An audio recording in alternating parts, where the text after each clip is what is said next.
పంపించాలి. ఇది కూడా రికార్డ్ చేసి పంపిద్దాం. ఈ అమ్మాయి కూడా కరీంనగర్ అమ్మాయి కాదు.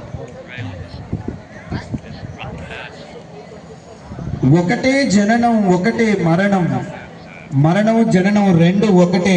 గెలిచి చూపించిన వాడే విజయ ధీరుడవుతాడు. స్ఫూర్తిదాయకమైన గీతాన్ని పాడటానికి సింధు సిద్ధంగా ఉంది. భారతదేశాన్ని గెలిచి చూపించింది ఆపరేషన్ సింధు. మరి అటువంటి సింధూరం ఉంది వేదిక మీద. గట్టిగా చప్పట్లతో